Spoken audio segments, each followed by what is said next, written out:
Hello, hello, hello, beautiful people. Happy Sunday. It is so very good to be here with you as we gather together again for another weekend service, celebrating the magnificence and significance of the presence and power of God operating in, through, and as each and every one of us. I will ground us first in a reading from today's daily word reading from the Unity Church, and we will use this reading to take us into prayer.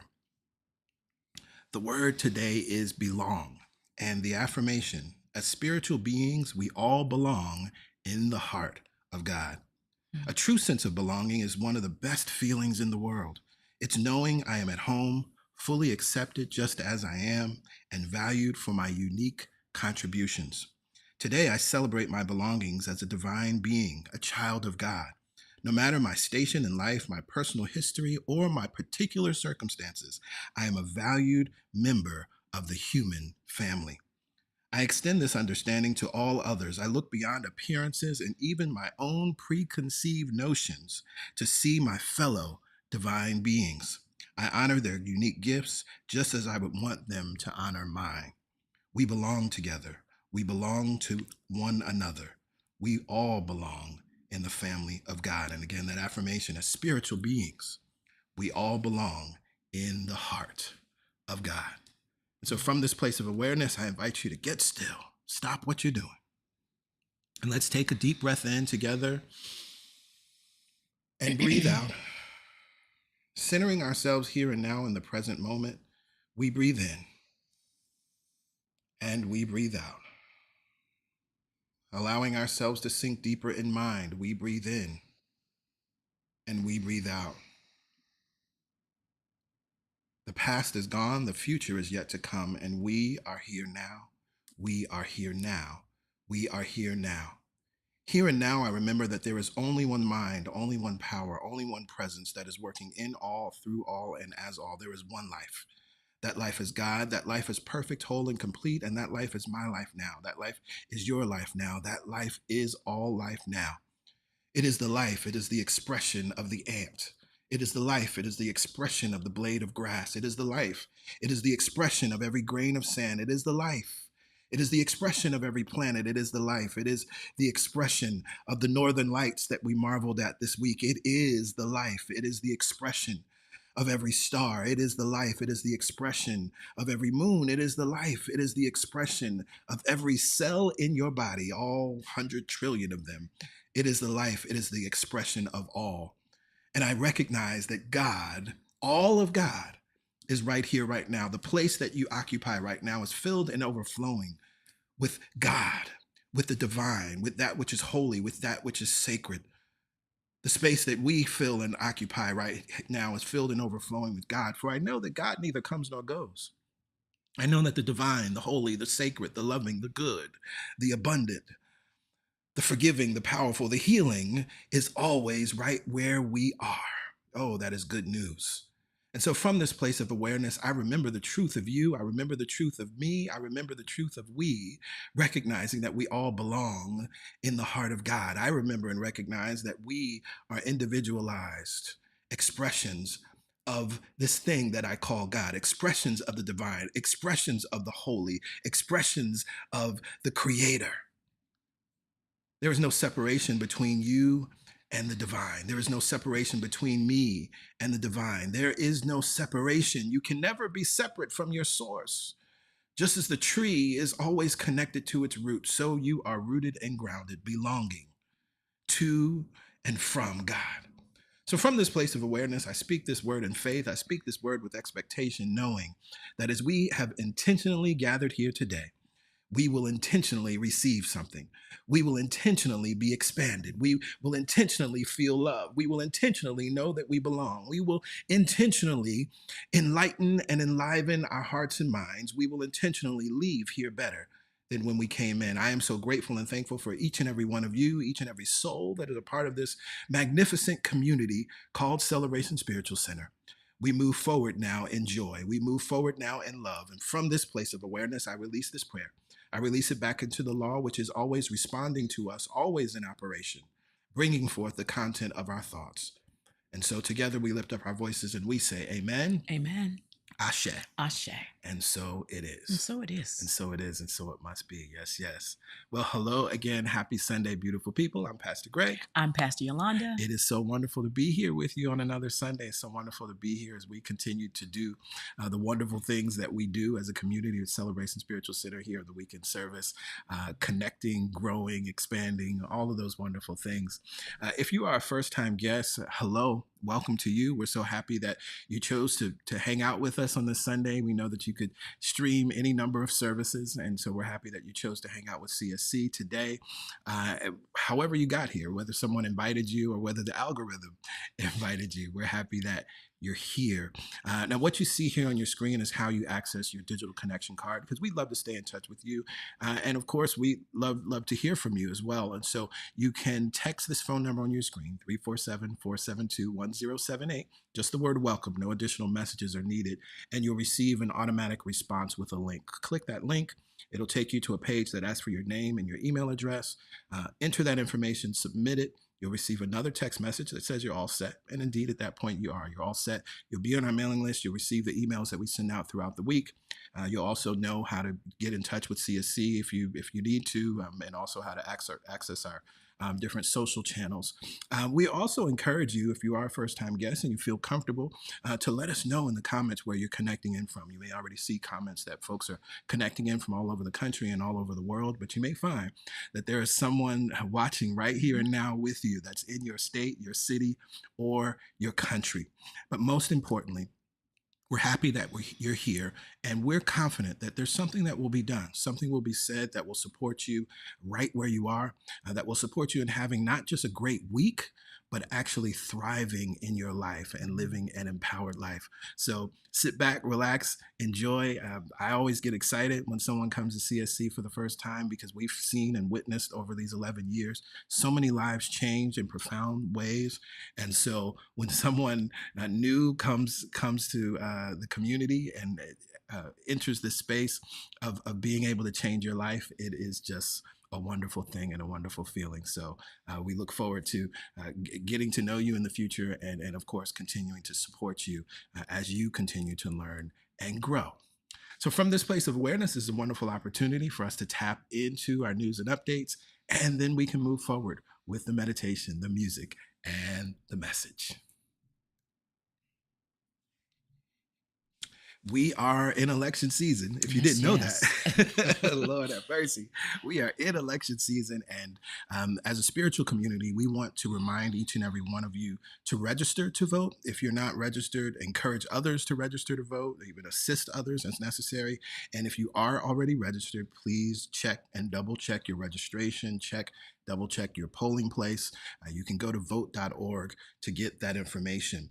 I was saying to PY this morning as we were looking at this list, there are a number of states this week that the registration deadlines, West Virginia, Washington, D.C., Maryland, Wisconsin, Minnesota. There are a lot of states that their registration deadlines are this week. So if you happen to be in those states, you want to make sure your friends and family know that.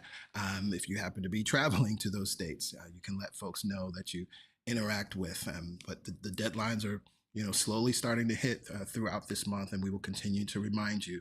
Again, you can go to vote.org to double check your registration. Here in this graphic, you see Michelle Obama's organization, whenweallvote.org, is another wonderful organization that you can rely on the information that's being given to us through these orgs to find the information that you need.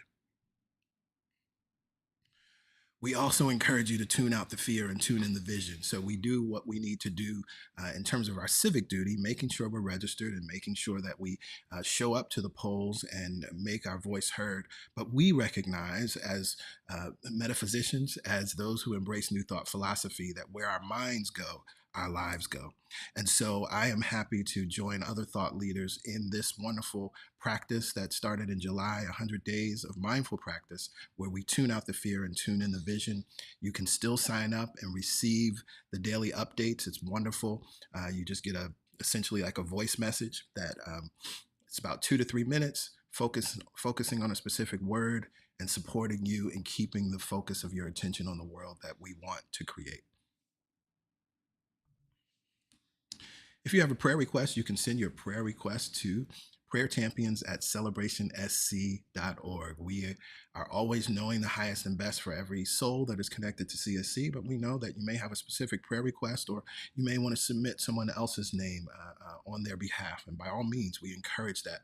We also encourage you to let us know. And we received a message this week from someone who let us know that the prayer is working.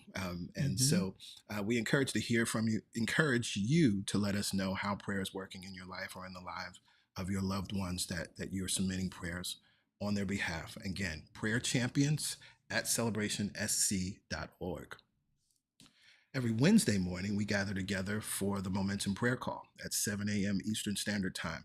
We share a reading, we pray, and we move on with our day. It's a wonderful way to begin your day, being intentional, or as I love to say, being definite with the infinite, using the power of prayer, using the words of prayer to establish order in your mind.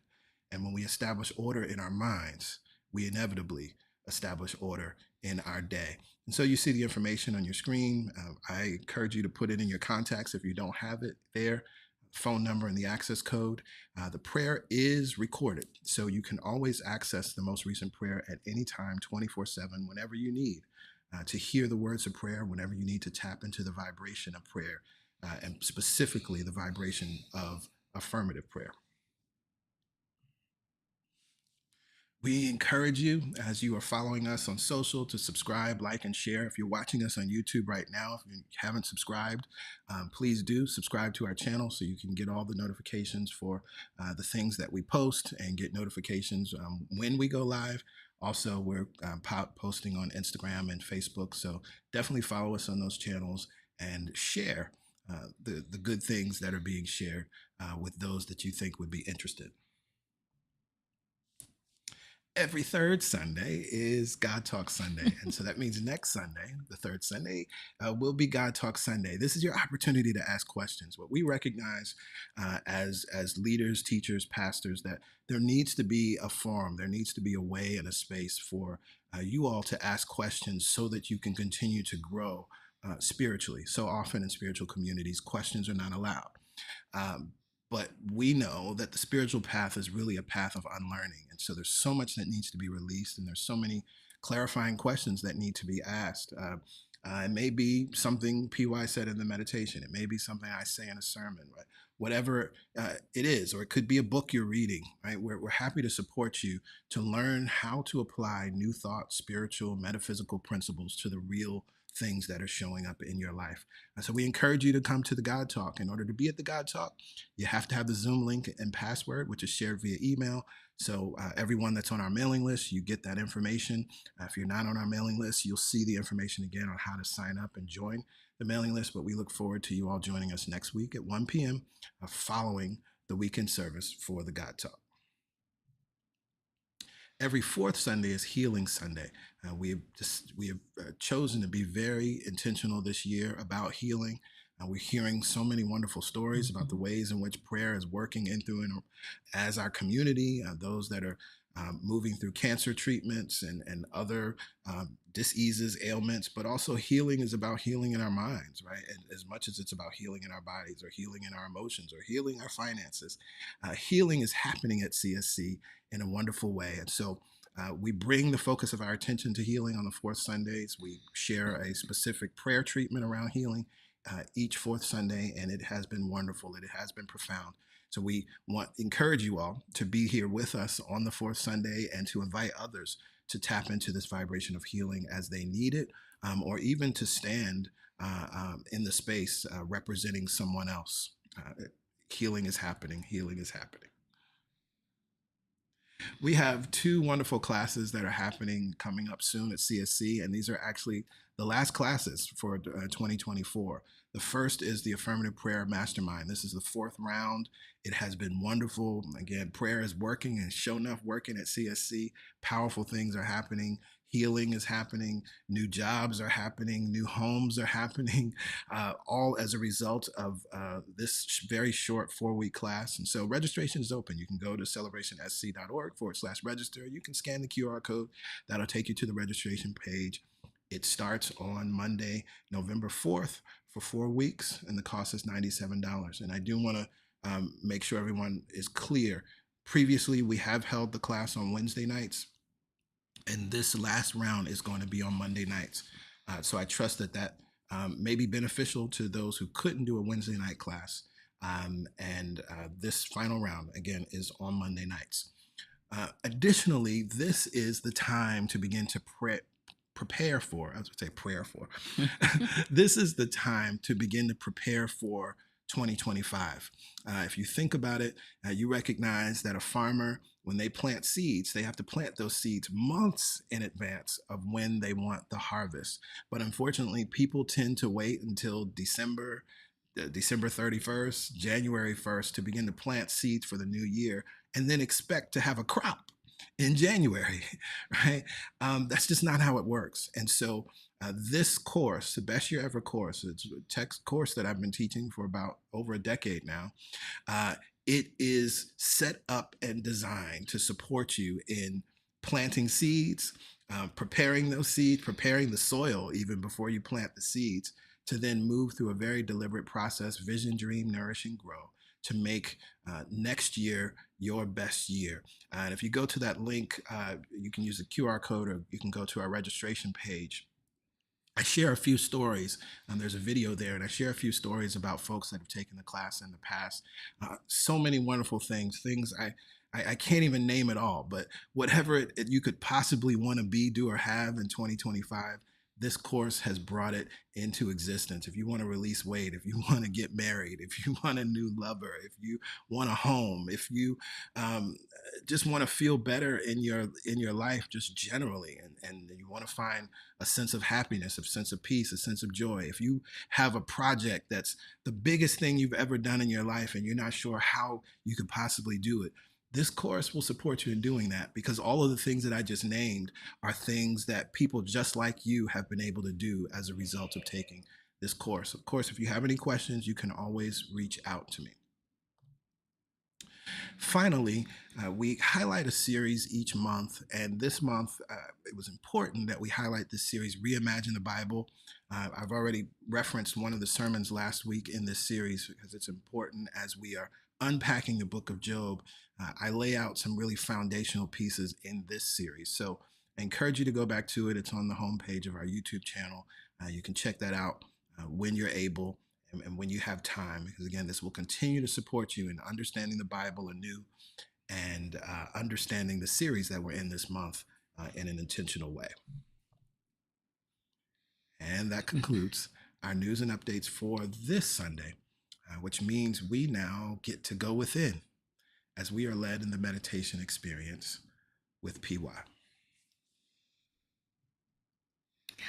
Yes, it is time for the meditation experience. We've called it Experience Before Day One because we want to do more than just be able to recite beautiful passages from sacred text. We want to facilitate and support you in having a direct experience of the God within yourself for yourself. How you define God and how I define God might be slightly different, and then that's okay. It is important, though, that you know where God is and what God is for you. And you do that through experience. You can have read every sacred text, but until you know that God is alive and well within you, until you know that you are connected to it and could never be separate from it, those are just words. And we want to do more than espouse ideas. We want to walk these ideas. We want to walk as these ideas on the earth. So we take time every Sunday to go within and experience God for ourselves, within ourselves. This month, I'm really excited about this affirmative thought that we're using this month. It's perfectly timed. Divine peace and harmony surround me. And when I think of the word surround, it brings me to this time of chillier weather and sweater weather. It brings me to an understanding of we all want that idea of something surrounding us, something holding us, something feeling good, something feeling warm that is supportive. But that's what God is. That's how God operates. This divine presence that I could never be separate from. No matter what I've thought or done in the past, it's there surrounding me and providing peace within me and all around me. No matter where I go, no matter who I interact with, this divine peace is available. This divine harmony balances it all out. And we are so grateful to know that nothing we could ever say or think or have done could separate us from peace and true harmony. Those are divine things that are given to us. So let's go ahead and experience this divine peace and harmony and balance in ourselves. Bring yourself to a comfortable position, seated upright on a sofa, on a chair, but seated upright. And allow your feet to come to the floor. And maybe you raise the heels or wiggle the toes just to bring your awareness to the feet. And maybe there's some tension in the feet, but we allow ourselves to relax the feet now and allow them to settle into the earth beneath. Symbolically connect to the floor, to the earth, and to the core of the planet. And plant the palms on the tops of the thighs. And that simple connection is all that is needed to remind us, not to change God, but to remind us of this divine presence, this divine peace, this divine harmony that is flowing in through and as our bodies. That simple touch, palm to thigh, breath flowing, is all that you need. And like I like to say, if you can breathe, you can meditate. And so we're going to focus on the breath now. As we are present, as our palms are touching the tops of our thighs, as our feet are nice and gently connected to the earth, and as our spine is aligned vertebra on top of vertebra, nice long line of energy. From this place of awareness, allow your eyelids to gently close. See, we worry not as the eyelids close. We just take the movement, the breath, the flow inward, for that is where the divine peace and harmony reside. Let's just take a few breaths to notice that it's all right here, right now.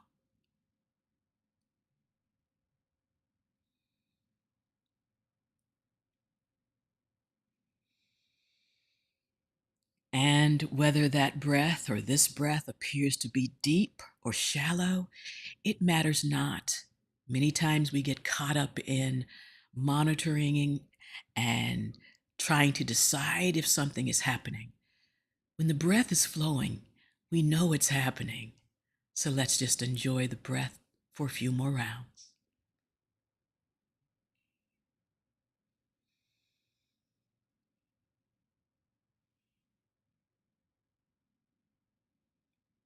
Beautiful, everyone. Now together, in community, in harmony, and in peace, let's take conscious control of our breath, for it is ours to do so. Let's send the focus of our attention into the low belly. Let's send the breath deep into the low belly. And we're going to breathe very specifically in for a count of 4, hold for a count of 4, release the breath for a count of 4, and then just allow the peace and harmony to surround us for 4. Are we ready? Let's begin. Inhale.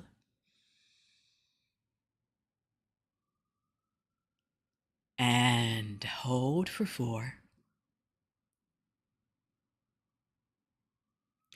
And relax the jaw, release the breath on the sound.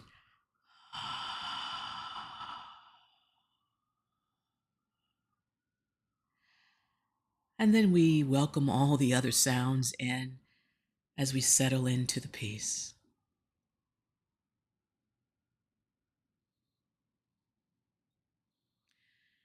Again, inhale into the low belly. Count to 4. Deep breath, expanding the low belly.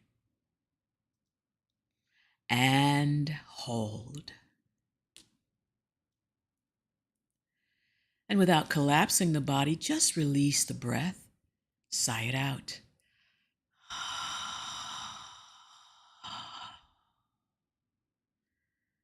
And relax. In through the low belly, connecting low breath to mid breath, expanding the sides of the body, finding more room for breath. Hold it there.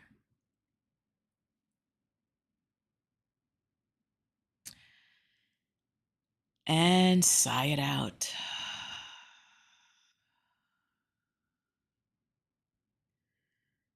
And welcome divine peace and harmony. In through the low belly, up through the rib cage. We've expanded the sides. Now let's expand the front and the back of the body, sending breath throughout.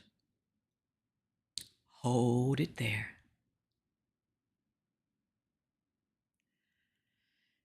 And whatever would keep you from divine peace, just sigh it out.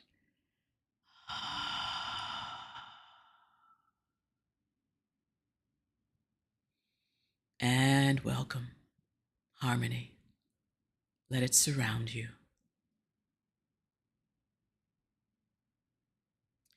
In through the low belly now, up through the rib cage now, allowing the breath to rise to the center of the chest, heart chakra. Hold it there.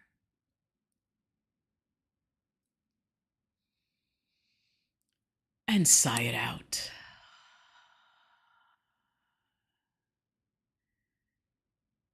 And allow yourself to be enfolded and surrounded by peace.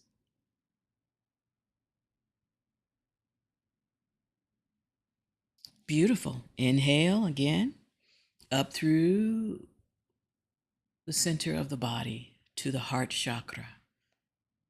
And when you reach the top, hold it there. And without collapsing the body, just release the breath, knowing that you are held and surrounded by divine peace and harmony. And relax.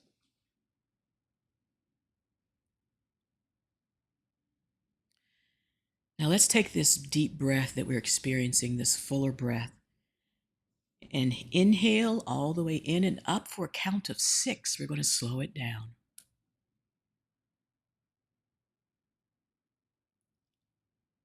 And hold for 6.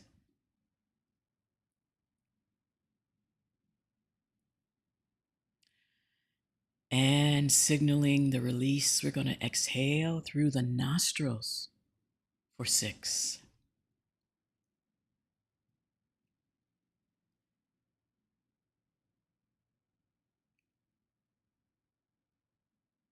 And relax.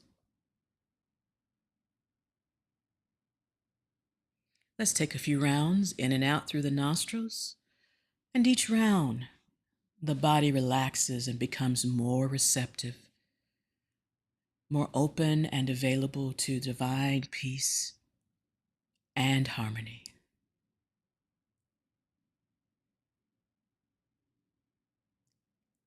One more round here.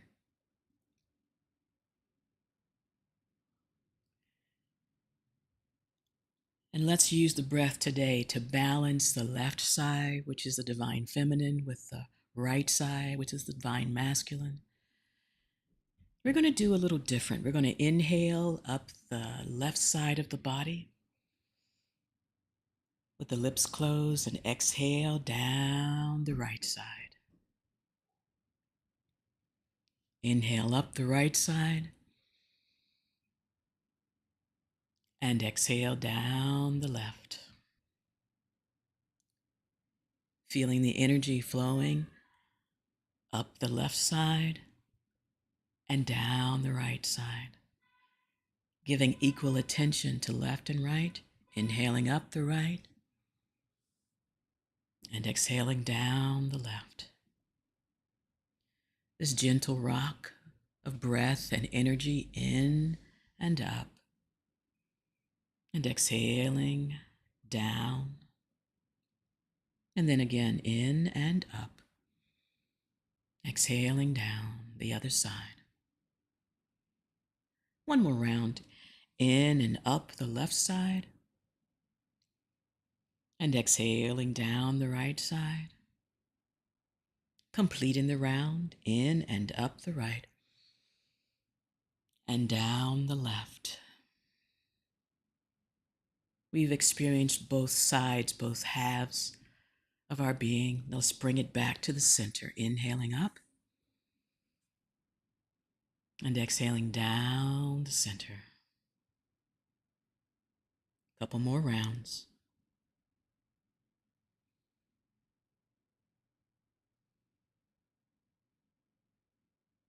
Last round. From this place of divine peace and harmony and balance, we prepare for our silent time. And if the mind wanders, it's okay. You can bring it back to the breath. You can bring it back to the affirmative thought. But whatever you choose to do to become present, let go of any judgment of where the mind has gone and just gently, lovingly bring it back.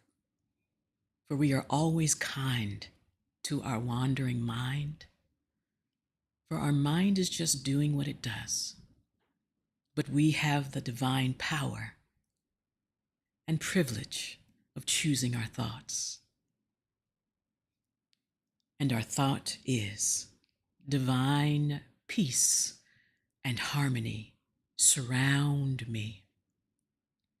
Divine peace and harmony surround you. Let divine peace and harmony surround us all now.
With our eyelids still closed, we enjoy how it feels to be balanced, how it feels to be at peace,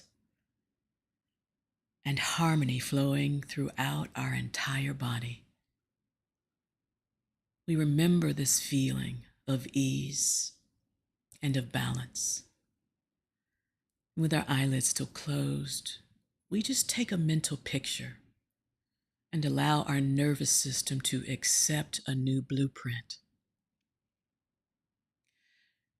That divine peace and harmony surround me, and divine peace and harmony surrounds you. We take this knowing, this feeling, this relaxation into our day, into our week, but really into our lives. Let's bring that back with us now.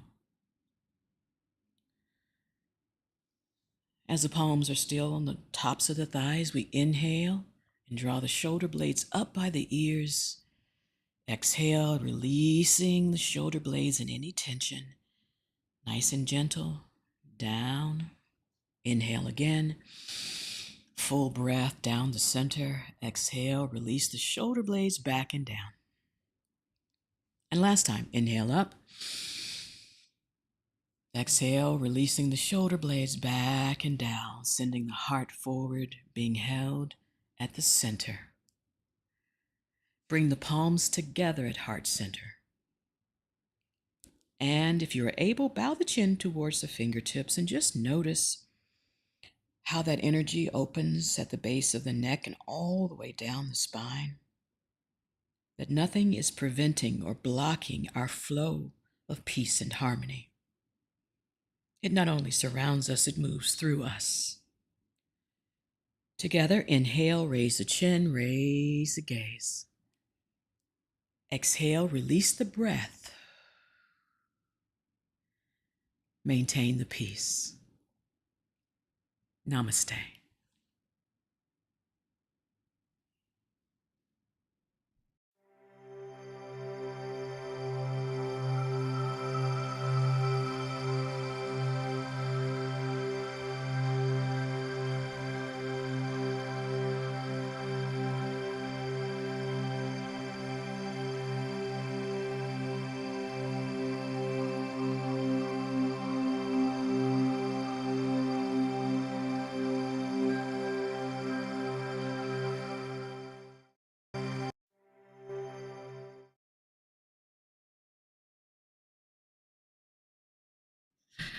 Maintain the peace. Yes, yes. Thank you, PY. You're welcome.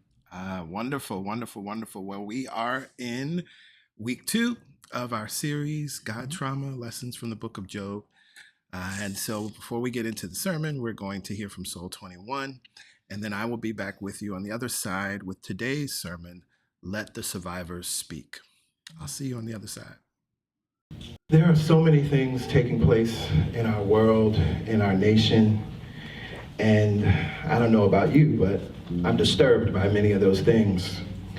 But I recognize that if I'm disturbed, there's a call within me. There's a call to be love. If I'm disturbed, there's a call within me to be the light of the world. If I'm disturbed, there's a call within me to take inspired action. And so I recognize as that is true, it is time for us to no longer talk about the spiritual teachers, to no longer talk about Jesus, Buddha, Krishna, Muhammad, whoever your preferred teacher is, but it's time for us to become them. They lived their life, they had their time, they made the changes that they made, but you may be the only Jesus that anybody will ever see. Yes. So it's time for each and every one of us to become the Christ in our lives and transform the world. Okay, put your hands together.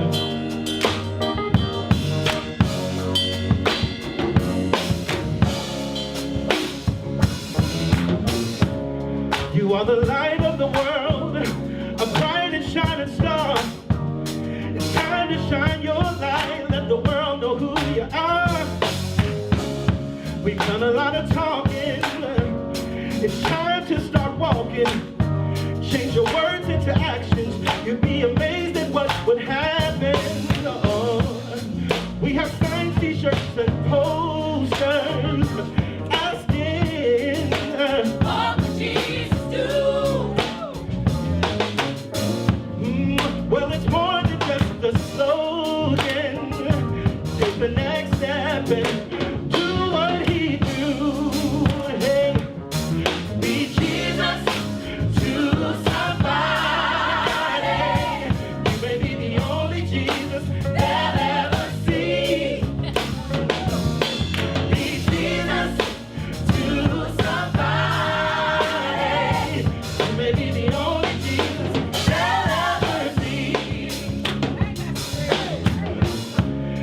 we're not called to just sit around with the truth. Take what you learned and know. Help somebody's baby proud. See, we've done a lot of talking. Now it's time to start walking. Change your words into actions. You'd be amazed at what would happen. Oh, we have signed t-shirts and posters asking, what would Jesus do? Well, it's more than just a slogan. Take the next step and do what he do. Everybody say, yeah, be Jesus, say, to somebody. You may be the only Jesus they'll ever see. Be Jesus to somebody. You may be the only Jesus.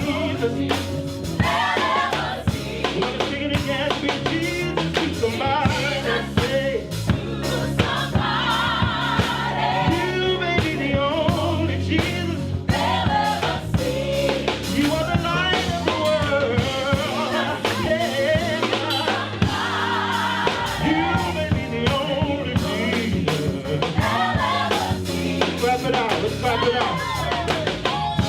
The truth is you are the Jesus of this time. The truth is you have the same power. So we're going to let this mind that was in Christ Jesus also be in us. We're going to let this love that was also in Christ Jesus be in us. We're going to let this life that was also in Christ Jesus be.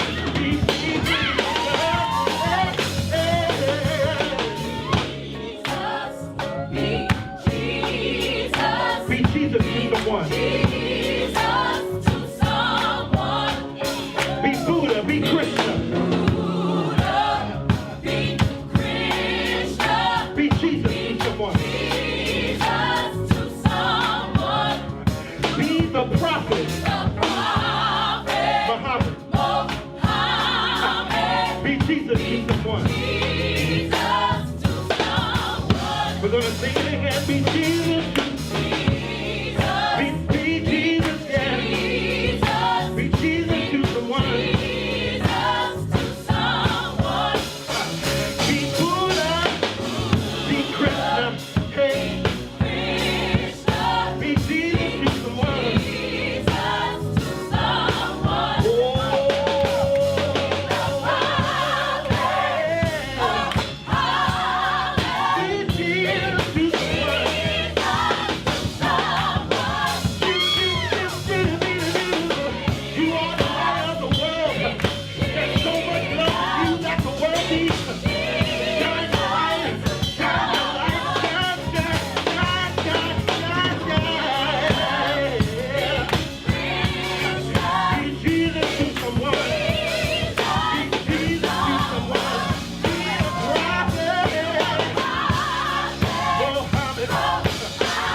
Yes, yes, yes. Be Jesus to somebody. As we were listening to that, I was just reminded that I wrote that song a very long time ago. It was actually as a first year seminary student. As I was beginning to see and understand things in a new and profound way. I kind of spoke to that last week, but that's when that song was written, and that's when those words became alive to me.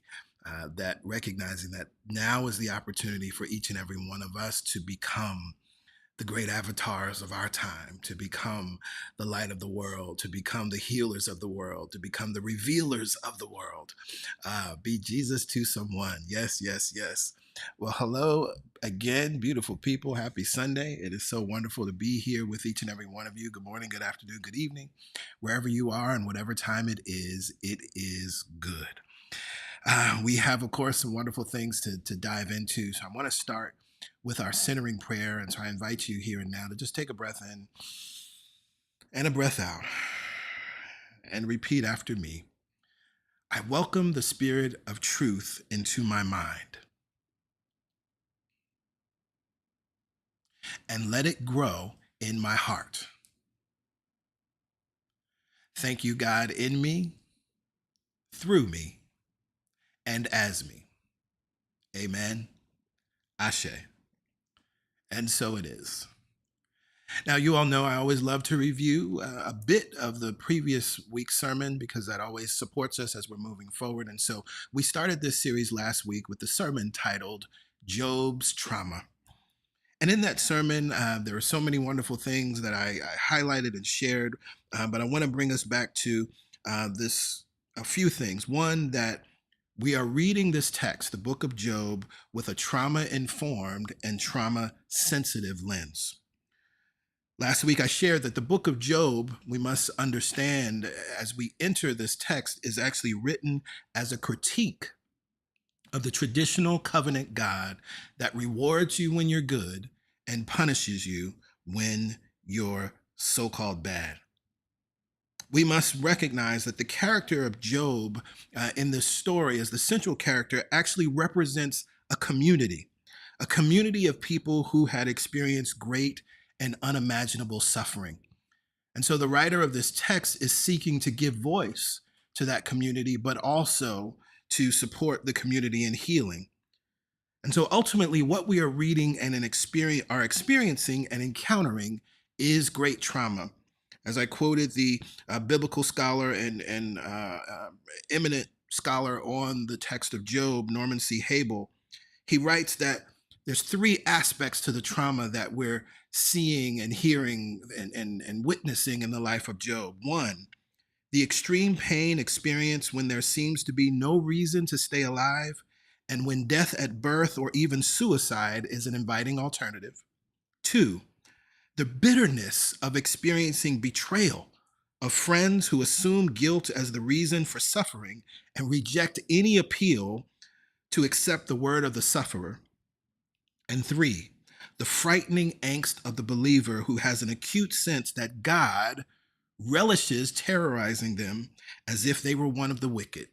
As I said last week, we can see very clearly from the prologue, the beginning of this Job story, that God sold Job out. And so, as I shared last week, the story of Job is first and foremost an ancient legend, right? Job is a fictional character. And so if you're just hearing that for the first time, just breathe that in, take that in. That's important, right? Because unfortunately, because Job is used in a comparative way as though that's the way how humans should act, right? That idea that when great and unimaginable suffering comes upon you, that you're supposed to say, the Lord gives and the Lord takes away. Blessed be the name of the Lord. It's a fictional character, and the story is written for a much deeper purpose, not to say that everybody needs to act like Job. This is how you suffer appropriately, right? That's not what this is about. Some scholars even refer to Job as the hero of the story. Because the character of Job represents an ancient hero archetype that was used in the same way that the writer of Job chose to revive this character and use it to tell a new story and use it to make a certain point and set of points, to use it to support his own community in healing. And so it's interesting, we should actually think of Job as a patriarch. Right? When we read the biblical text, the First Testament, we hear and read the God of Abraham, Isaac, and Jacob, right? Because they are considered the patriarchs of the faith. But if you look at how Job is written, the story, how he's described in the intro, being blameless and upright and feared God and all of that. And if you look at how he's written at the very end, how he lives out the rest of his lives and lives a double portion and all of those things, the writer writes about Job in the exact same way that writers write about Abraham, Isaac, and Jacob. The intro is the same, and the conclusion is the same. So it's important when we look at that. Job could or should be considered a patriarch, and I think that's part of what the writer is doing. Where Job is not spoken of in that way, the God of Abraham, Isaac, Jacob, and Job. Essentially, the writer is saying we should consider Job in this same fashion. And so the story of Job, as it's reviving an ancient legend, the ancient story, the ancient legend is the story of the innocent sufferer. And the prologue gives us that very clearly. It's no question. We all know that Job is absolutely 100% innocent. And we also know that he suffered and suffers greatly. Today, we might call the innocent survivors of the innocent sufferers of our world, we might call them survivors. Now, before I move forward, I want to offer a warning, a trigger warning, because we will be talking about suicide and suicidal ideation in this sermon today. We will also be talking about traumatic experiences that may surface memories for you. And so I invite you to put your care first, to be easy with yourself. And if at any point you feel triggered or overwhelmed, stop the stream, step away from this message. You do not have to listen to this message. Go outside, go out in the sunshine, take a walk, use breathing exercises that you may have learned that support you in calming and bringing down any feelings of anxiety. Use whatever is necessary for you to start to recenter. Right. So I want to say that because, again, as we are taking a trauma sensitive and trauma informed approach to reading the text, that starts with caring for ourselves as we move through this text. We are moving towards healing, but first, as the title of today's sermon suggests, we must give voice to the pain of survivors. So let's talk about Job's pain and deep despair, because as we turn the page, and just to remind you of where we are, right? Job has, he's experienced great calamity. All of his children were killed suddenly. He lost all of his wealth, all of his livelihood. Wealth, of course, in that world at that time would have been about the amassing of animals and agriculture. He lost all of that, right? And then on top of that, after that great loss, then he is afflicted with a dis-ease that causes sores from the top of his head to the soles of his feet. And where we are in the story, he is sitting in ashes and is taking a broken piece of pottery, picking at his sores to try to find some relief. And according to the text, according to the story, he's essentially silent for about 7 days.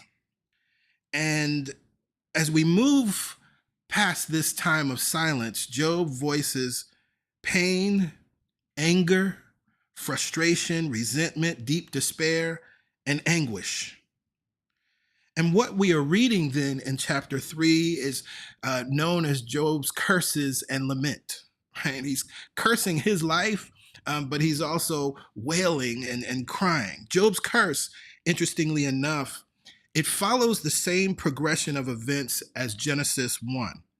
And this is interesting and important. So this is where we're talking about biblical scholarship. And I talked last week about the idea that we must understand that the book of Job and the story of Job comes to us after the exile, that it was actually a post-exilic wisdom community that Job represents and that the writer comes from.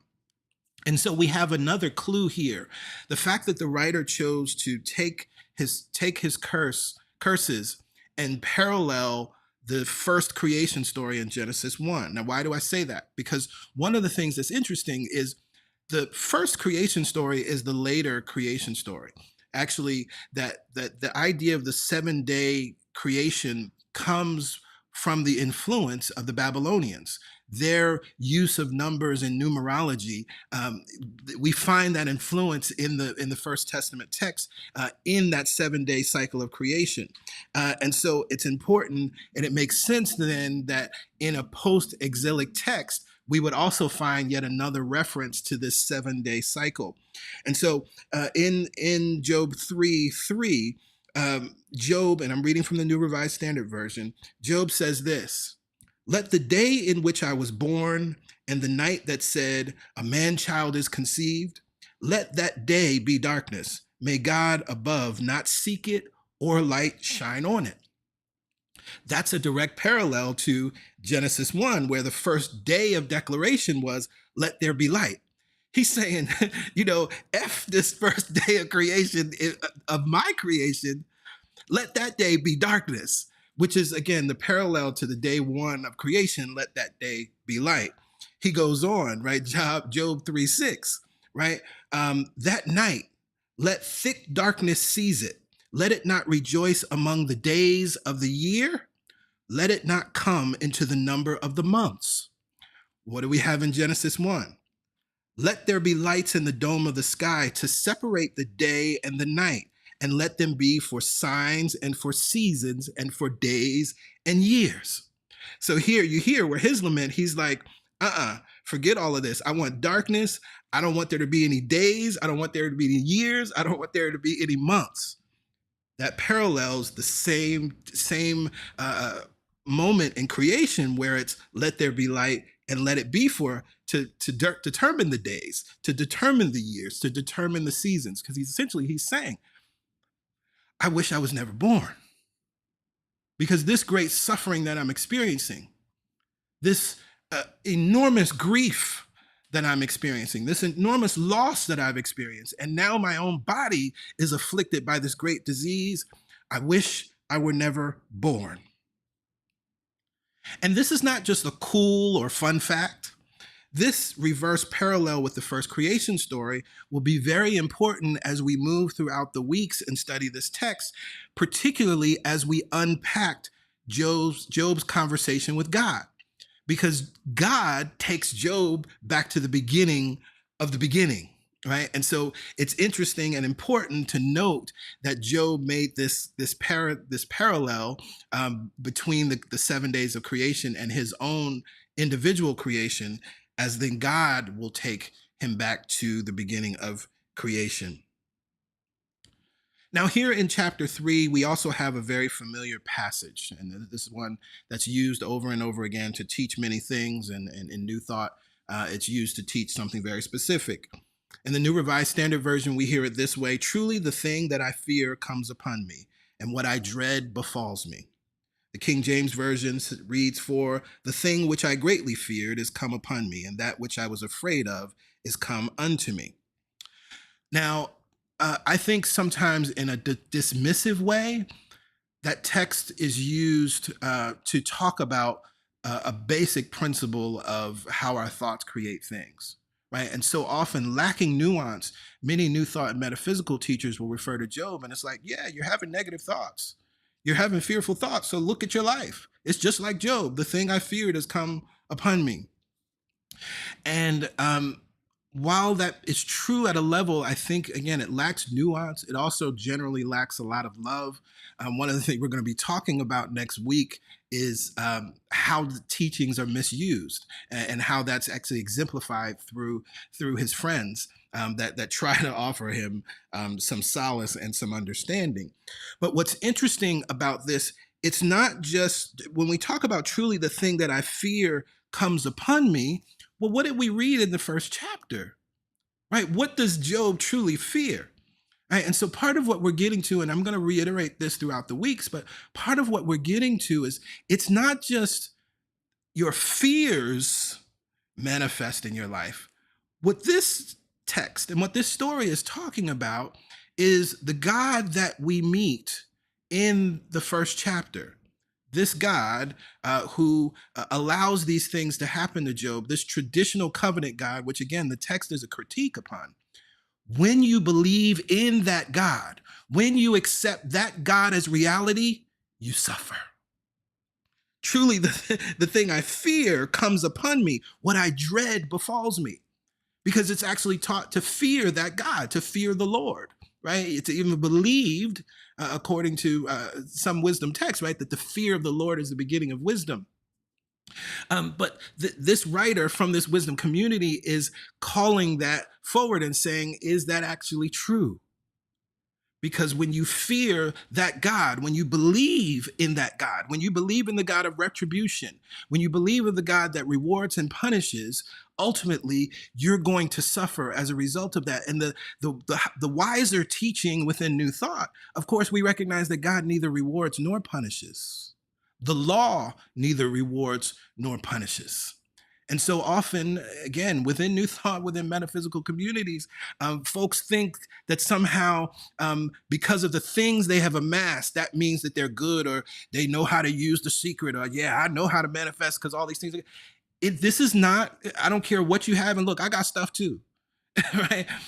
The stuff that we have, the good that we experience in our life is not a reward or somehow exemplifying that we know so much.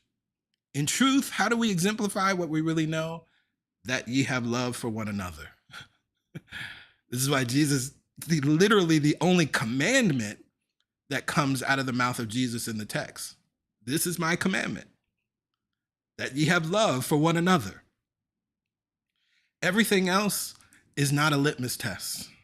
And we can see that in the world. And again, the text speaks to this in wonderful ways, but we see that in the world because there are absolutely wicked and evil people on this planet that have wonderful things, that even seem to be enjoying life. There's a whole passage. Job goes off on that because his friends keep talking about this idea of God always, judges the wicked and punishes the wicked. And Job is like, well, I'm looking around and the wicked are eating and having fun and they're dancing and singing. And it says playing the tambourine, the timbrels. And we see that in our world, right? That the people that are not loving are also, amassing money and things and homes and cars and potentially manifesting stuff. So that cannot be the litmus test. That cannot be what determines if indeed you are following the commandment, love one another. But beyond this verse, for the thing I feared greatly come upon me, there's something else that Job says after that. I am not at ease, nor am I quiet. I have no rest, but trouble comes. Now, we have a very poor track record in this society of hearing the voice of those who suffer. There are many, countless many, who are saying in various ways to all of us, I am not at ease. I have no rest, nor am I quiet.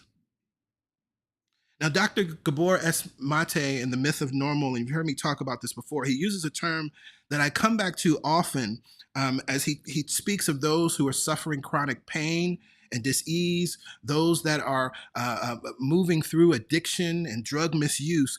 He calls these beautiful souls living alarms, pointing to a deep, deep sickness in our society. That it's not normal that we have these living alarms among us. And so actually, this is what Job represents. We can read this in the text and look at our own world and our own lives, because this is the point. If we're going to read the text, does it have value to us now? Does it speak to us now? And how can we read it in a way that supports us in living differently, thinking differently, acting differently, moving differently? And so Job is just like the living alarms of our society now, who are suffering chronic pain, dis-ease, addiction, drug misuse. Again, he calls living alarms. And as we move through the text and subsequent chapters, Job's lament, Job's anguish, Job's expression of his deep despair gets louder and louder. They turn into screams. And as the scholar Norman C. Hable writes, he says, Job's opening words are a threefold damn, damn, damn, followed by a why? And I want to insert something here that I think is very important. I talked about it last week, Allen Iverson and his story, how his grandmother told him, don't question God. And I think that there are many of us in that same light that are told that we can't speak out our damn. We're told that we can't speak out our why. Like it's, you can't even enter that room where those questions are. Like it's not possible. Some of us are taught that by doing that, we will potentially be damned by God. That somehow that, and see, this is what, we know in New Thought, we talk about the idea that subconscious doesn't have a sense of humor. How many of us have joked about being struck down? Oh, God's gonna strike you down. Be careful, right? We've all been taught, put in this place of this fear. This is the fear that comes upon us, right? This fear of a deity, this fear of God, this cosmic fear. That if we, in the midst of deep despair, anguish, and pain, and dis-ease, and grief, if we dare to say, damn, or why, there's something wrong with us. He's asking questions. Why was I even born? And so he says, I didn't even want to be born. Let that day, the day that I was conceived, let that be a day of darkness. The opposite of let there be light, which is about creation and celebrating. Let that be darkness. He's asking questions like, why am I even alive now? Because I wish I wasn't alive. If I wasn't alive, then I wouldn't be here to experience this pain that I'm experiencing right now. And then he's saying, why, God, why? I'm innocent. I did not do the crime. And this is why later on he, and it's so wonderful the way the writer writes about this in the literary devices he uses. But later on, Job is like, all right, I need to take this God to court. Because that's the only way. It's like, well, in court, I can be heard, right? You can be found guilty or not guilty. And so he goes through this whole wonderful, really rant. Again, he's screaming at this point. Because also you can't find God. It's like, well, how could I even bring God to court? And he's scared because he has all of these fears about questioning God. So he's like, I'm innocent and I should be able to bring my accuser to court, but I'm scared because of who the accuser is, that something terrible might happen to me just by trying to bring God to court. And it is in this place that then he contemplates death here in chapter 3. And the scholar Hable, he writes about it this way, which is beautiful. The language of Job's lament reveals a latent desire to end his life, the possibility of death, the trauma of contemplating suicide. Euthanasia is appealing at this point. This option is also reflected in Job's vivid portrayal of the land of the dead as a realm of peace, of freedom from oppression, and ultimately from God, the celestial taskmaster. There's a lot to unpack here, but the first thought that comes to me in this moment, particularly this idea of having a fantasy about death, what it reminds me of is my enslaved ancestors. Right? We think about the Negro spirituals, right? And yes, we know that many of the Negro spirituals were used as code, and there's powerful and wonderful things. But soon I will be done with the troubles of the world. See, there was this idea, it was like a fantasy of like, this pain and this anguish and this deep despair is so much that, this realm of the dead is a place of peace and freedom. That's all I can imagine and think about, because that has to be better than the lash that I'm experiencing. That has to be better than this unearned suffering that I'm experiencing here on these plantations. Swing low, sweet chariot, coming forth to carry me home. It's the same spirit that we're hearing in Job's words. I was sharing with Pastor Yolanda talking about this. We hear this in the words of Sam Cooke. We love a change is going to come. And in the song where he says, I'm afraid to die. because I don't know what's up there beyond the sky. It's the same energy that Job is in this moment. There's so much anguish here, but also contemplating death. At one point, it's like maybe that's a land of peace, but he's also fearful about it.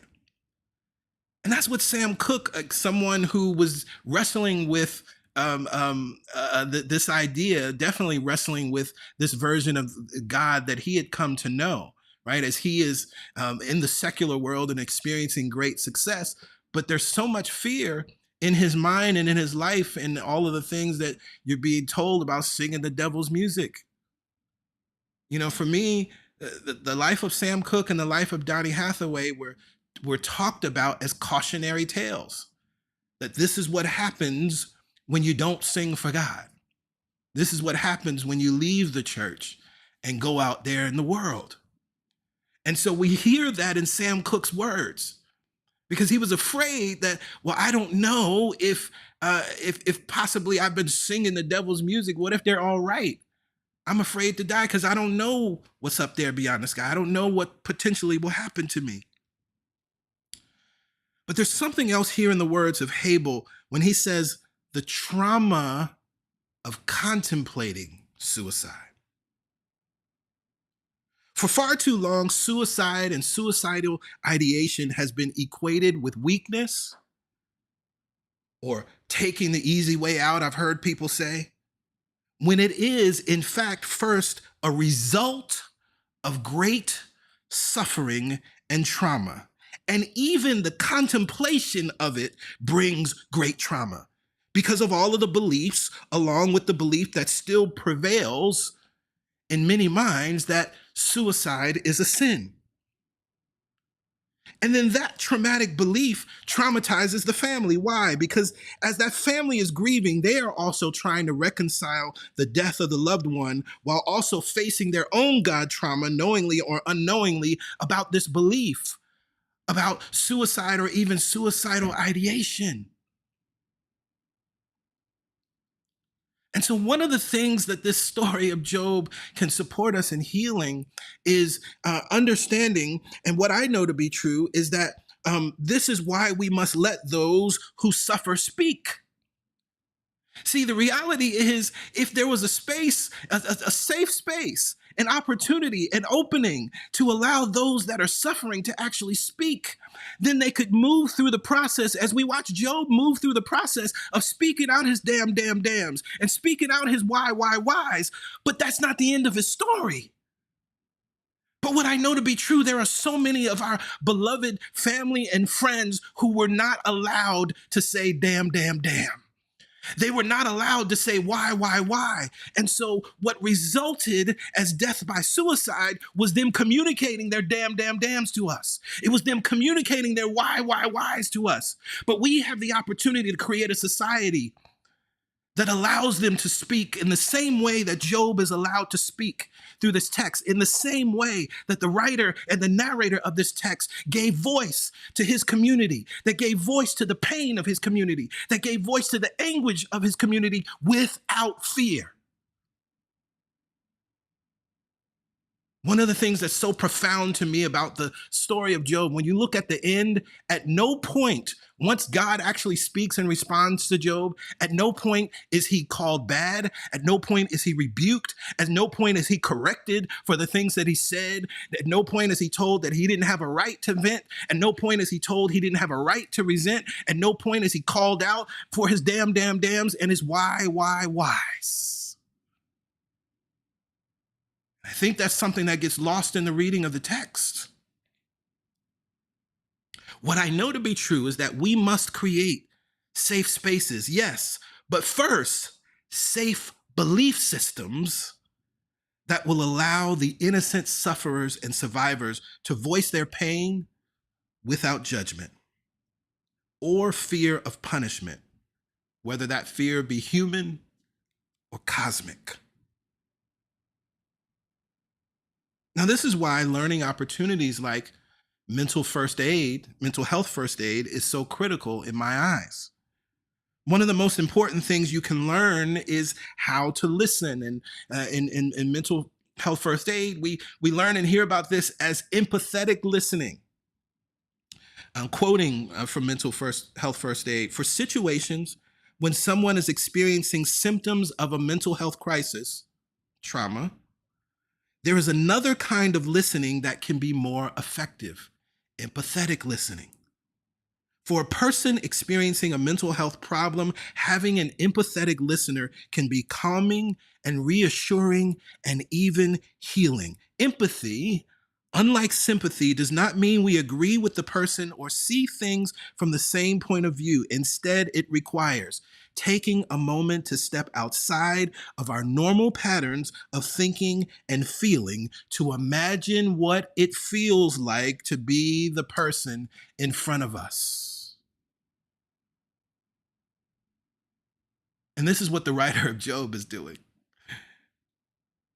As he's described, as I read last week, as a radical revolutionary theologian, he's also a radical revolutionary writer, literary soul, right?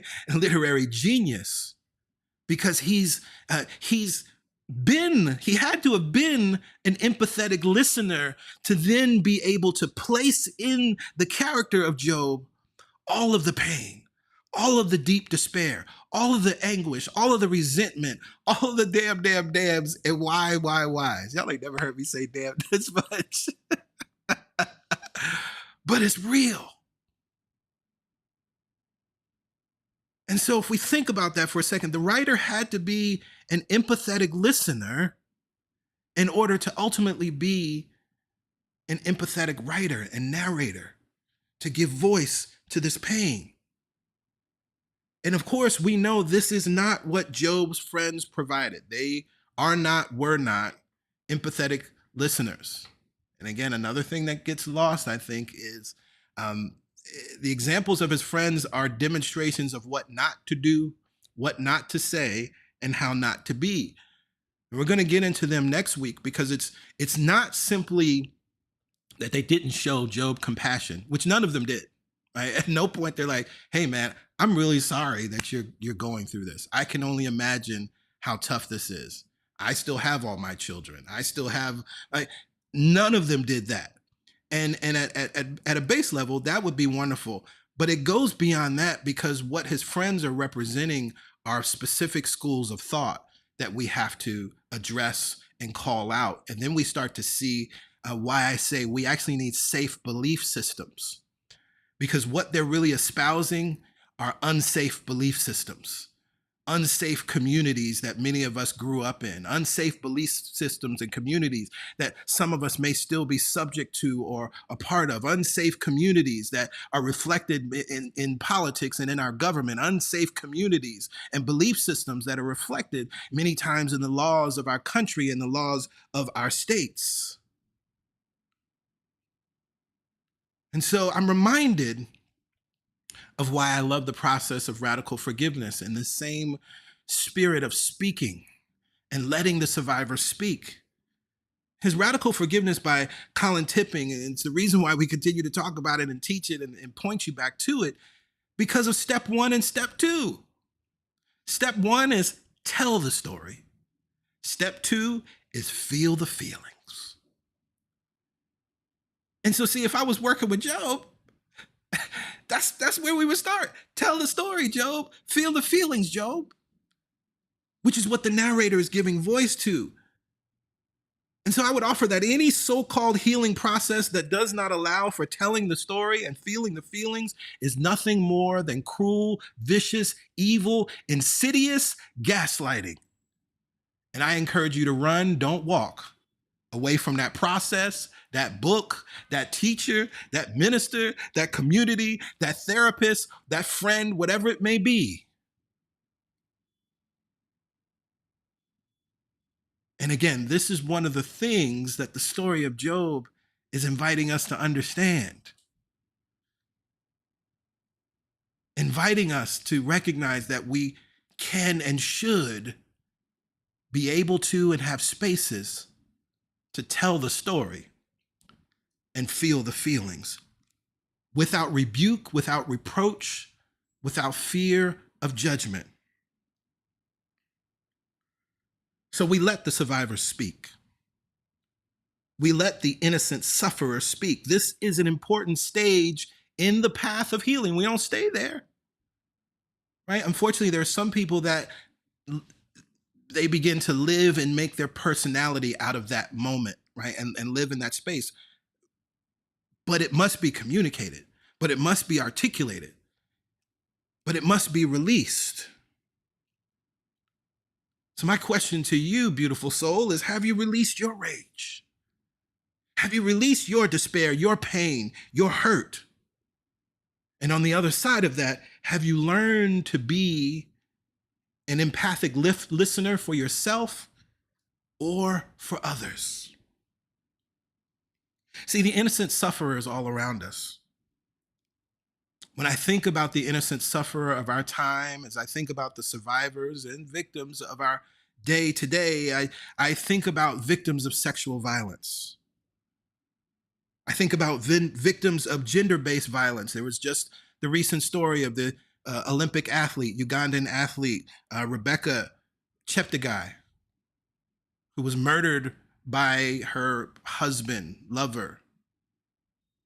Loss after natural disasters. We're seeing it everywhere. Hurricanes, of course, Helene and Milton recently, but of course, hurricane season has been going on. We know that Caribbean nations have been devastated after Beryl, floods and fires.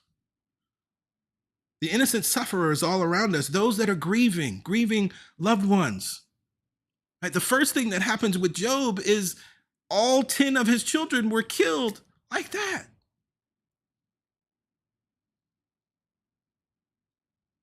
Grief, unfortunately, there are so many beautiful souls on this planet that there are folks that never heal after the loss of a loved one. And again, when we start to unpack this, I think this is part of the reason why. Because they have all of these belief systems that say you're not supposed to say damn, and why. There's these belief systems in their head, don't question God. There's belief systems in your head, you're just supposed to get over it. Right? There are those that their loved ones are transitioned because of murder. Well, you're just supposed to, just forgive and keep going on. I mean, that's technically what Job did. The Lord gives and the Lord take away. We can't accept the good and not accept the bad. Blessed be the name of the Lord. And then we have folks who may experience a sudden job loss. That can be life-altering.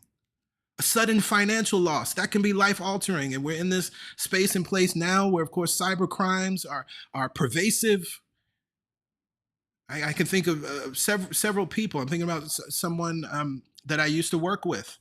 And I was supporting her on the tech side. But essentially, that's what happened. Her entire savings was wiped out because of a cyber hack. And then, of course, marginalized peoples and communities all over the world, Black and brown people, indigenous people, women, our LGBTQ plus family, differently abled folks, the innocent sufferers all around us in Gaza, in the Congo, in Sudan.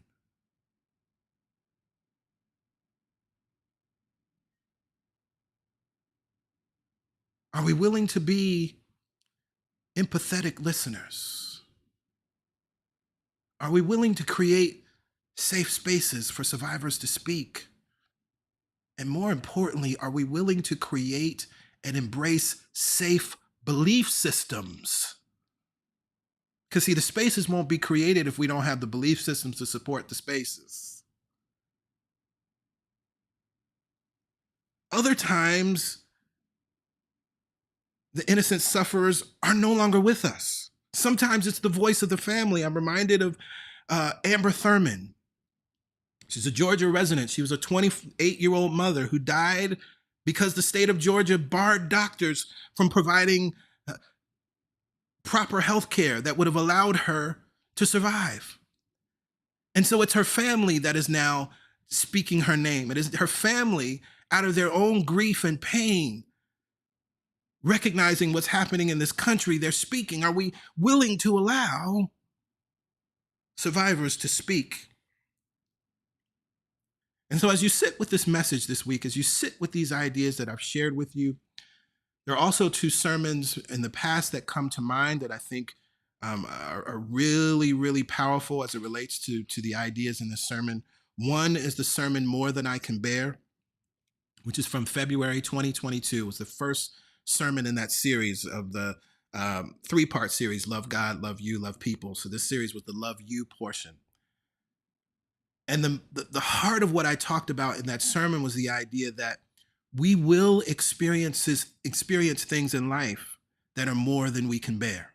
So that there's that lie again, and we can point back to the Job story that God will never give you more than you can bear. What Job experienced was more than he can bear, and so I don't know why anybody would say that. We hear Job's voice. At one point, he says in the text, he's like, I go out in the streets and yell violence, and nobody hears me and nobody responds.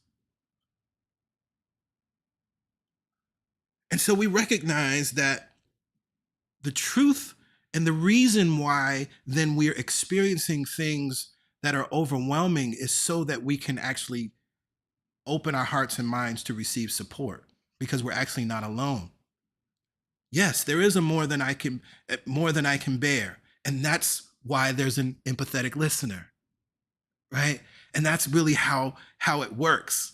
And it doesn't matter who you are. I was quoting David Rico in that sermon. It's like even the superheroes, which I love superhero movies, there's no superhero archetype. You can't find this. Every superhero at some point needs support. Some point needs to join together. That's why we have the Justice League and the Avengers.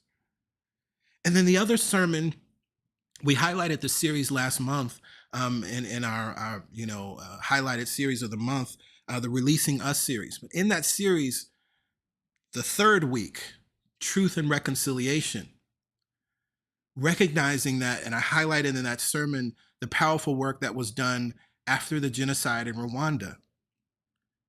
And what was necessary was to let the survivors speak. There was no way that Rwanda was going to heal. There was no way that the page could ever really be turned. There was no way that community could return, because these were neighbors assaulting neighbors. If there was not an opportunity for the truth to be spoken, for the stories to be told and recorded and understood, then reconciliation is possible. So again, as I said, the forgiveness process, if we're not telling the story and feeling the feelings, there's no way we're moving in or towards forgiveness. None of us are meant to suffer in silence. None of us are meant, designed, or created to suffer alone. None of us are meant to go through the difficulties of life believing that some cosmic force is against us, punishes us, terrorizes us, or sells us out to the accuser. The courage to speak is the courage to heal and get free. Job speaks for all who are hurting. Job speaks for all who are screaming, damn, damn, damn, and why? This is a needed and necessary moment that is required for healing. This step should not and cannot be skipped or avoided. So let's create a world of empathetic listening and listeners, and let it begin with me.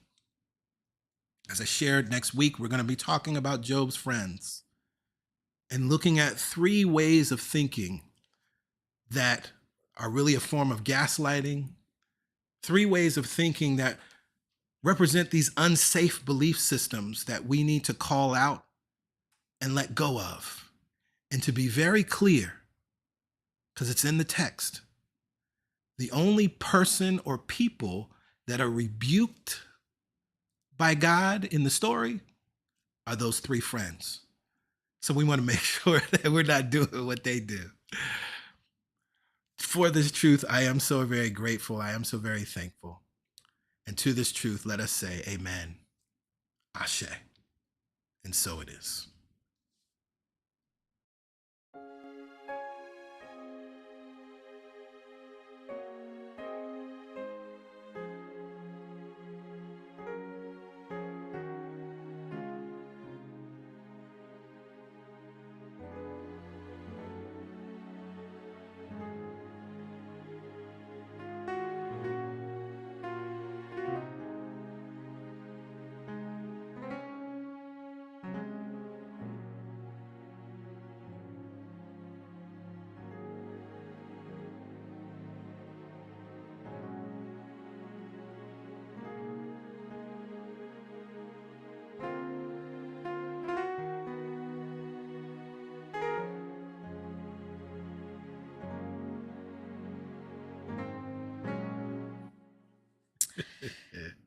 Ah, yes, yes.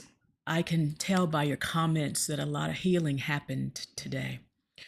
And I hope you share this message and come back to it, but share it with other people that you know. Maybe Mhm. you haven't acquired the skills to be an empathetic listener yet, but maybe you can point them in the direction of saying it's okay for you to speak.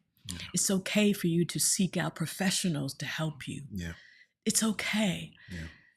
And more importantly, all of us have had experiences in our lives where we've remained silent because we thought that was the stronger way, Mhm. because we were told that we would be rewarded for our silence instead of speaking the truth and healing. Yeah. I, we were talking about it this week, and I was like, Mhm. I remember in my own life, as many of you may know, I was molested when I was 12 years old. And I went to my caregiver and I immediately following, and I said that this thing happened to me. I didn't even know how to describe it. I was in physical pain, and I was told never to speak of it again.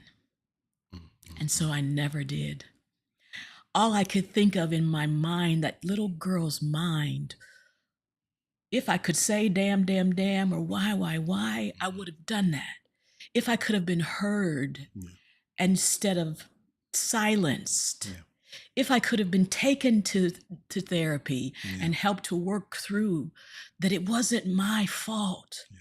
But all I remember, other than the pain of that experience, is the silence that was required.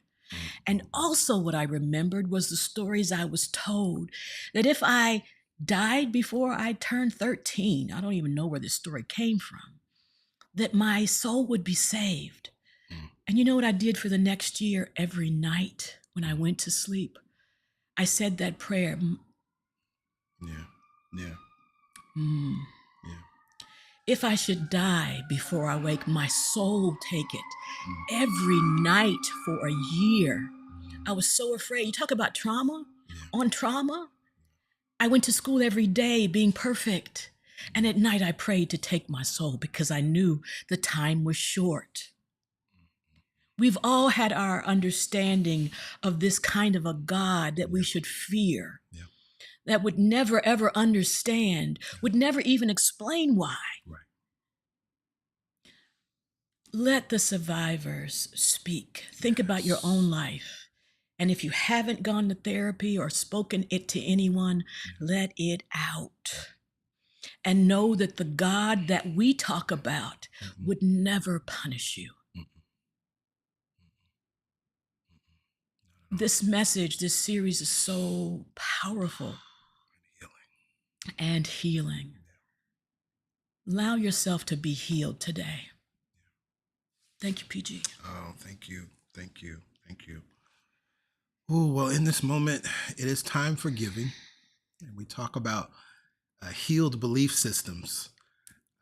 Here at CSC, that's definitely what we're doing. I'm hearing shout out to our brother, David Sosa, who always tells us, like, y'all are saving lives. Y'all are saving lives.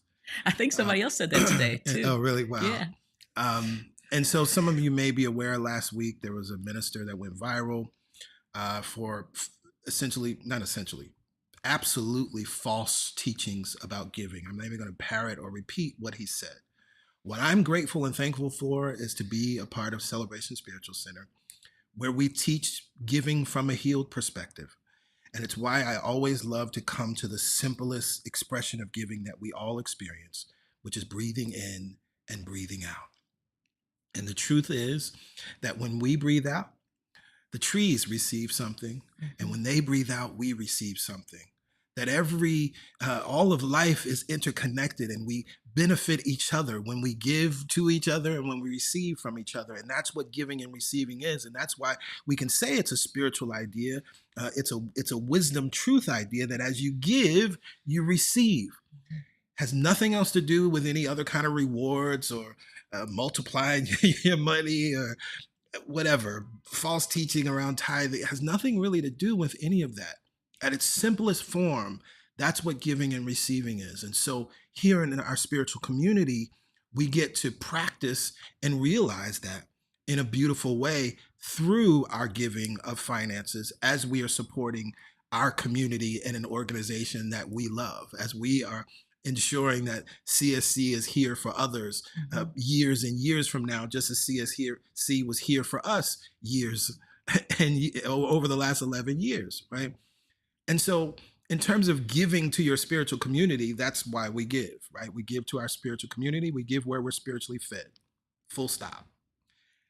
And this is not the only place that we give, right? We give to other causes, to other organizations, to other people, right? Just as we are always giving and receiving through our breath. And so I am just grateful and thankful to be a part of a community that is teaching a healed belief system around giving. And so when we give from this place of awareness, well, and I'll say it as well, you see it on the screen. It's easy to give to CSC. Go to the website, celebrationsc.org/give. We're so excited about the affirmation. Right. Or you can text your dollar amount to 347-744-9500. You saw it on the screen already. But when we give from this place of awareness and we give in love because we love to give, then we can affirm this truth because it is absolutely true. Right? All the money that I circulate returns to me multiplied. In a never-ending cycle.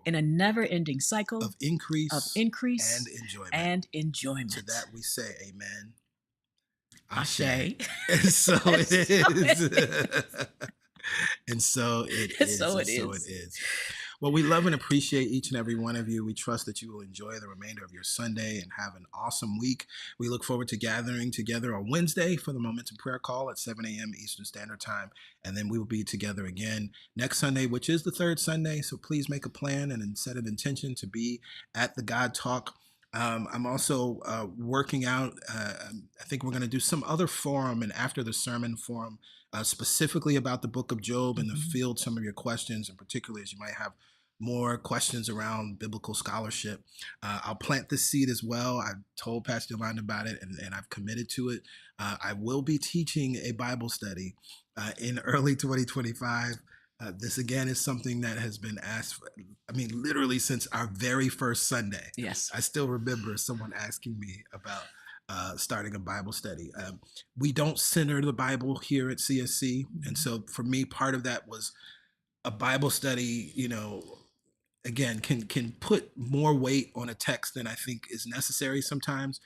But in the times that we're in now and looking at the ways that the Bible is weaponized, misused, and the disinformation, it's important that we teach in the way that we teach. I was thinking this week of my favorite professor, Professor Cole, Reverend Cole, Nigel Cole. We would ask him sometimes, like, why does nobody else teach the Bible like this in the ways in which he was teaching us? And he would chuckle. He would say, well, at my church, I do. Because he was also, and that's how I feel. I'm like, rather than, right, I can't speak for everybody else. We could do a Bible study, but we teach the Bible in a specific way when we use it and demonstrate it. But there's a wonderful opportunity. So, let your people know. An awesome Bible study is coming in the new year at CSC, and it's going to be wonderful. So again, we love and appreciate you. Continue to live an empowered life. Continue to thrive. Continuing to let your life get better and better and better. And we will see you either on Wednesday, we'll connect, or we will connect again on Sunday. Bye for now. Bye for now.